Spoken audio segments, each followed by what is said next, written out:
दोस्तों, postpartum depression and baby blues ये ऐसे टर्म्स हैं जिनके बारे में आप में से बहुत कम लोगों ने सुना होगा। यानी ये ऐसे टर्म्स हैं जिनके बारे में ज़्यादा बात नहीं होती है और अवेयरनेस की बहुत ज़्यादा कमी है। तो आज इस वीडियो में मैं postpartum depression and baby blues क्या है उनके बारे में चर्चा करूंगी। साथ ही साथ इनके लक्षण क्या होते हैं, इनके बीच क्या डिफरेंस है और इसका इलाज क्या है, इसके बारे में भी चर्चा करेंगे। नमस्कार दोस्तों, मैं तनु सिंह, एक लाइसेंस्ड क्लिनिकल साइकोलॉजिस्ट, आप सभी का मेरे यूट्यूब चैनल क्लाउडेड माइंड्स पर स्वागत करती हूँ। The birth of a baby is supposed to be a time of joy, wonder and happiness. लेकिन जो न्यू मदर होती है उनके लिए ये समय फिजिकली, इमोशनली और मेंटली काफ़ी डिफिकल्ट होता है, क्योंकि सडनली उन पे काफ़ी बड़ी रिस्पॉन्सिबिलिटी आ चुकी होती है। इसके अलावा उनमें उनके बॉडी में बहुत सारे हार्मोनल चेंजेस हो रहे होते हैं, स्लीप डिप्राइवेशन होता है, थकान बनी रहती है। उनके लिए समय ना निकाल पाने की वजह से बहुत सारे इमोशनल चेंजेस होने लगते हैं और इसकी वजह से बहुत सारे साइकोलॉजिकल सिम्टम्स भी डेवलप होने लगते हैं, जैसे इरिटेबिलिटी है, रेस्टलेसनेस है, एंग्जाइटी है। ये लक्षण कुछ दिन यानी 10 से 15 दिन तक रहते हैं या मैक्सिमम 30 दिन तक उनके अंदर बने रहते हैं और इसे ही बेबी ब्लूज कहते हैं।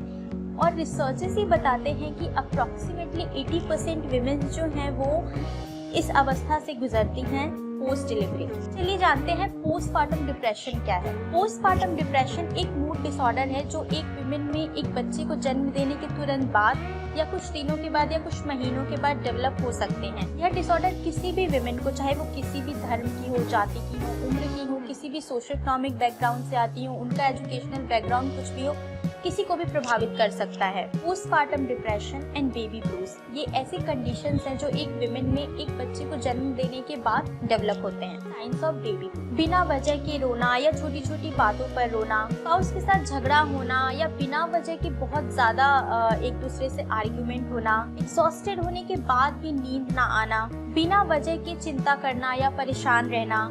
और बेबी ब्लूज में जो विमेन्स होती हैं उनमें उनको कॉन्सेंट्रेट करने में भी काफ़ी परेशानी होती है और साथ ही साथ उनमें फॉरगेटफुलनेस भी देखने को काफ़ी मिलती है। Science of postpartum depression, mood swings, insomnia, irritability, sadness, crying, spouse या फिर बेबी के साथ डिस्कनेक्टेड फील करना या उनसे दूर रहना, स्ट्रेस और एंग्जाइटी का होना जो डे बाय डे बढ़ते ही जाते हैं या तो कई महीनों से लगातार बने हुए हैं। एंग्जाइटी के कारण डेली फंक्शनिंग का अफेक्ट होना या फिर स्लीप डिस्टर्ब हो जाना, खुद को हार्म करना या बेबी को हार्म करने जैसे थॉट्स दिमाग में आना, बेबी को लेके इरेशनल फियर कि क्या मैं अपनी बेबी का ठीक से ध्यान रख पा रही हूँ, कहीं से कोई बीमारी ना हो जाए, कहीं से कोई समस्या ना हो जाए, इस तरीके के थॉट बार बार दिमाग में आना। लॉस ऑफ इंटरेस्ट, कुछ ऐसी एक्टिविटीज जिसे पहले तो वो एंजॉय करती थी जो न्यू मॉम्स है, लेकिन अब उनको उसमें बिल्कुल भी इंटरेस्ट नहीं आता है। बेबी ब्लूज एक ऐसी अवस्था है जो परफेक्टली नॉर्मल होती है, क्योंकि जब बच्चे पैदा होते हैं तो एक विमेन की बॉडी में बहुत सारे हार्मोनल चेंजेस होते हैं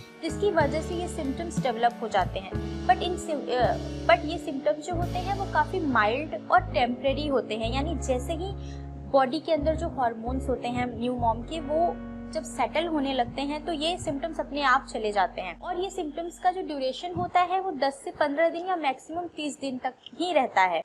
सो पोस्टपार्टम डिप्रेशन में लेवल ऑफ सैडनेस या इरिटेबिलिटी या फिर क्राइंग या ट्रबल्ड फंक्शनिंग जो होती हैं वो डे बाय डे बढ़ती ही जाती है, यानी वो वर्स्ट होती जाती है। Postpartum depression is more severe than baby blues.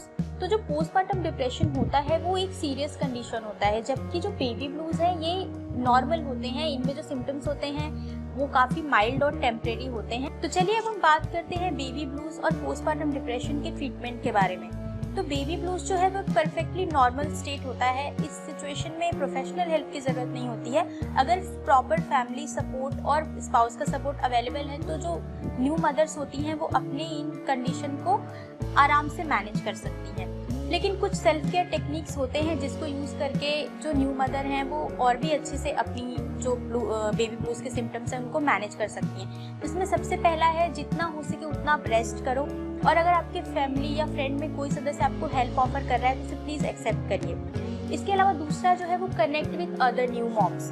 तो जैसे अगर आपकी फैमिली में या रिलेटिव्स में कोई भी न्यू मॉम है तो उनके साथ कनेक्ट करें, क्योंकि आप दोनों की फीलिंग्स जो है वो सेम है, तो ऐसी सिचुएशन में वो एक दूसरे को मदद कर सकते हैं। तो नेक्स्ट है वो है क्रिएट टाइम फॉर योरसेल्फ, यानी अपने डेली रूटीन में आप थोड़ा समय अपने लिए ज़रूर निकालें और इस समय में आप कोई भी टास्क कर सकती हैं जो आपको बहुत पसंद है। नेक्स्ट है वो है टॉक टू योर डॉक्टर, यानी जो न्यू मदर के जो गायनेकोलॉजिस्ट होते हैं या हेल्थ केयर प्रोवाइडर जो हैं उनसे बात करिए और उनसे आप अपनी फीलिंग्स और आपके जो भी प्रॉब्लम हो रही है उसको शेयर करिए, वो आपको बेहतर तरीके से गाइड कर पाएंगे। अब जो नेक्स्ट है वो है ट्रीटमेंट ऑफ पोस्टपार्टम डिप्रेशन, क्योंकि पोस्टपार्टम डिप्रेशन जो है वो एक सीरियस कंडीशन है, यानी यह एक मूड डिसऑर्डर है।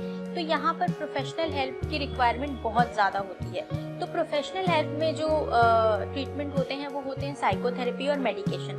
तो साइकोथेरेपी जो है वो एक तरीके की साइकोलॉजिकल ट्रीटमेंट है जहाँ पर की टॉक थेरेपी होती है, यानी टॉक करते हैं एक दूसरे से, और इसमें बहुत प्रकार की जो टेक्निक्स हमें यूज़ की जाती हैं, जैसे रिलैक्सेशन है, कॉग्निटिव बिहेवियर थेरेपी है, रिलेशनशिप थेरेपी है, इंटरपर्सनल थेरेपी है। तो ये जो थेरेपी है according to clients requirement provide की जाती है।